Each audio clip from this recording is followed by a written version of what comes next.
I'm Jerry, 52M. For years, I thought I had it all figured out. A good career, a stable home, and a family I cherished.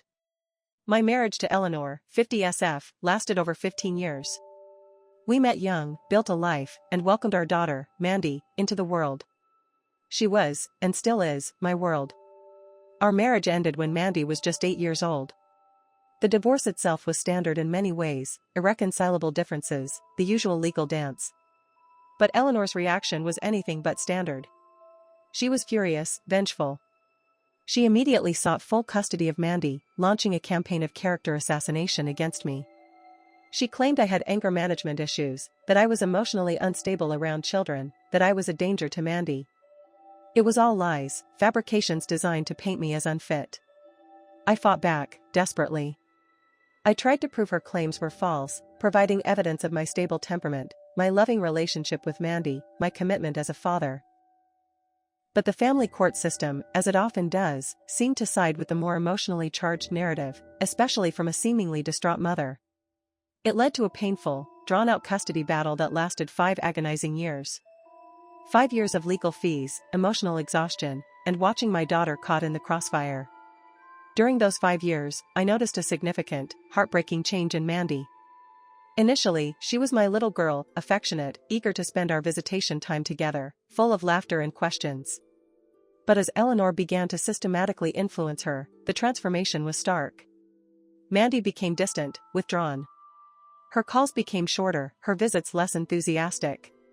She'd parrot phrases I knew came directly from her mother: "Mommy says you're always angry," or "Mommy says you don't really love me." I documented every interaction, every hurtful comment, every missed visitation that Eleanor orchestrated. My lawyers presented it all, but the court seemed uninterested in my evidence. They saw a father struggling, and a mother claiming to protect her child. As the custody battle dragged on, Eleanor moved on. She married Harris, 55M, a man who, I later realized, provided the lavish lifestyle she desired. Harris was wealthy, charming, and quickly became the new dad in Mandy's life. My access to Mandy dwindled to almost nothing. Our court-ordered visitations were constantly cancelled by Eleanor, citing Mandy's illness or busy schedule. I watched helplessly as my relationship with my daughter deteriorated, feeling increasingly like a stranger in her life, replaced by a man who had only recently entered it. The situation reached its painful breaking point during Christmas, when Mandy was 13. It was my court-ordered visitation day, but Eleanor had cancelled it, claiming Mandy was sick. I had bought Mandy a special gift, a first-edition copy of her favorite book. I knew she loved it. I couldn't bear the thought of her not getting it. Against my lawyer's advice, and consumed by a desperate need to just see her, to give her that gift, I drove to Eleanor's house. I just wanted to drop it off on the porch, maybe catch a glimpse of her. As I approached the house, Eleanor saw me. Her face contorted with rage. Before I could even get out of the car, she was on the phone, screaming into it. She perceived my presence as a violation of the custody agreement, a threat. Within minutes, police cars swarmed the street. Eleanor, still screaming, pointed at me. The officers, hearing her frantic accusations and seeing her distress, immediately sided with her. They arrested me on the spot for violating a non-existent order. While I was at the station, Eleanor quickly obtained a temporary restraining order against me, claiming she feared for her safety and Mandy's. The judge, hearing only her side, granted it. That restraining order marked the end. The absolute, definitive end of my relationship with Mandy. It barred me from contacting her, from being anywhere near her. It was the final nail in the coffin. Shortly after, I learned through mutual friends that Mandy had legally taken Harris's last name, fully embracing her new family, effectively erasing me, her biological father, from her life. The pain was unbearable.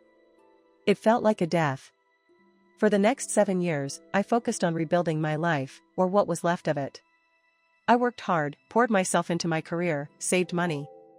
I tried to move on from the gaping wound of losing my daughter. I avoided social media, unable to bear the sight of photos of Mandy, happy with Eleanor and Harris, living a life I was excluded from. The loneliness was palpable, a constant companion, especially during holidays, birthdays, and Father's Day.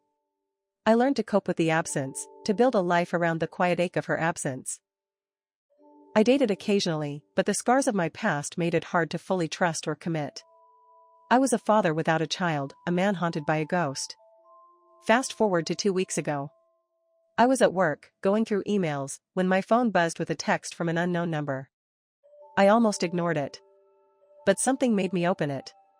The message read, "Dad? It's Mandy. My mom passed away. And Harris too. I don't know what to do." My heart stopped. Mandy. After 7 years of silence. My hands trembled. I stared at the message, reading it over and over. Eleanor and Harris. Both dead? From cancer, she later clarified in another text. Initially, a flicker of something ignited within me, hope? That she might have realized the truth about her upbringing, the lies she had been fed. That she might want to truly reconnect, not just because she needed something. But that flicker was quickly extinguished by a cold, hard dose of reality. Her message was about logistics. About death. About needing help with funeral planning and estate matters. It felt less like a genuine plea for reconciliation and more like a desperate cry for a financial and logistical safety net. I had already mourned the loss of our relationship years ago. I was reluctant to step back into a role that had caused me so much pain, to be used again. I ignored her initial messages for a day, 2 days. My phone buzzed relentlessly. My mind was a battlefield of conflicting emotions. The part of me that was still that heartbroken father wanted to rush to her side, to embrace her, to finally have my daughter back. The other part, the part that had endured years of pain, manipulation, and false accusations, screamed, "She's using you. She only wants something." I called my brother, Uncle Ben, 50 SM. He had been my rock through the divorce, the one who saw Eleanor for who she truly was. He listened to my dilemma. "Jerry," he said gently, "I know how much she hurt you. But she's alone now. Her mother, the one who poisoned her against you, is gone. Her stepfather, who replaced you, is gone. Maybe she's finally seeing things clearly. Maybe this is her chance to truly understand what happened." He urged me to reconnect, to at least hear her out. His words resonated. But as I learned more about Mandy's life since our estrangement, my reluctance deepened. Through mutual acquaintances, who had no idea about our history, I discovered that Mandy had burned bridges with both her mother's and stepfather's families. She had a history of financial irresponsibility, relying on Harris for everything. This revelation deepened my suspicion. Why was she reaching out to me now, after years of treating me as a stranger, after actively erasing me from her life? It felt like I was the last resort, the only one left to pick up the pieces. Just as I was trying to decide how to respond to Mandy, things took a turn. I received a court summons. I was being subpoenaed as a witness in a civil case involving Harris's estate. My lawyer, Sarah, called me. "Jerry," she said, her voice tight, "Mandy has submitted a sworn statement to the court. She claims that you two have reconnected, and that you've been providing emotional support during her time of loss, helping her navigate this difficult period." I felt a cold rage. This was far from the truth. I had ignored her messages. I had provided no support. She was lying, under oath, to the court, trying to present a false narrative of our reconciliation, likely to gain some advantage in the estate proceedings. I was being dragged back into a legal battle I had tried desperately to escape, used as a pawn in her new game. The wound of betrayal, which had just begun to scab over, was ripped open again. Just when I thought I had distanced myself from the chaos, Mandy showed up at my workplace. Without warning.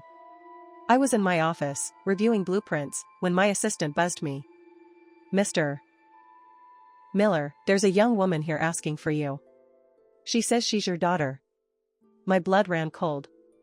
I walked out to the reception area, and there she was. Mandy. And in her arms, a baby. A tiny, innocent baby. Her baby. My grandchild. "Dad," she exclaimed, her voice a little too loud, a little too forced. "I knew you'd see me. This is Lily. Your granddaughter." She thrust the baby forward, almost as if presenting her as a peace offering, a tool of manipulation. I felt a surge of conflicting emotions, shock, anger, and a profound sadness. My co-workers were staring, whispering, speculating about the nature of our relationship, about this sudden appearance of a daughter and a granddaughter they never knew I had. I felt uncomfortable, exposed. I looked at Mandy, then at the baby, Lily. My grandchild. A part of me, a deep, primal part, wanted to reach out, to hold her. But the logical, wounded part of me saw the manipulation, the ambush, the blatant disregard for my boundaries. "Mandy," I said, my voice low, firm, "this is not appropriate. You cannot ambush me at my workplace. And I am not interested in playing the role of a grandfather to a child I have no relationship with, especially when you're actively lying about our connection in court." Her face fell. She tried to protest, to cry, to plead, but I cut her off. "You need to leave. Now. All communication goes through my lawyer." I turned and walked back into my office, leaving her standing there, holding Lily, as my coworkers continued to stare. Following this encounter, I faced scrutiny at work. Colleagues, who had only known me as a private, reserved man, suddenly had a dramatic piece of my personal life exposed. I felt the weight of judgment from those who were unaware of the complexities of my situation, who saw only a cold father rejecting his daughter and grandchild. It was difficult, but I remained resolute in my decision to keep Mandy at arm's length. Her attempts to reconnect were clearly not rooted in genuine familial love, but rather in convenience, necessity, and a continued pattern of manipulation. Months passed without contact. Then, about a month ago, I received an email from Mandy. It was different this time. Not demanding. Not manipulative. It was long, rambling, filled with confusion. She talked about her therapy, how she was starting to question her past, how she was realizing that her mother had manipulated her. She asked for answers. She wanted to know my side of the story. She wanted to understand why her mother had done what she did, why our family had been so broken. I read the email, my heart heavy. A part of me, the father who had yearned for this moment for so long, wanted to pour out everything. To tell her the truth. To explain the years of pain, the lies, the manipulation. To finally have that connection. But I paused. I had spent years trying to be part of Mandy's life, trying to explain, trying to fight for her, only to be met with rejection, manipulation, and legal battles. I realized that I was not responsible for her understanding of the past. I was not responsible for filling in the gaps left by her mother's deceit. She was an adult now. She needed to do her own work, to confront her own past, to seek her own truth. My role as her emotional punching bag, her ATM, her convenient scapegoat, was over. I deleted the email. I chose not to respond. I learned that sometimes, the most loving thing you can do for yourself, and for others, is to step back, to let them face the consequences of their own actions, and to choose your own well-being. I may have lost a daughter, but I reclaimed my life, my dignity, and my peace. And for that, I am profoundly grateful. Since you made it to the end, you obviously enjoyed the video, so please subscribe, comment your thoughts on this situation and leave a like.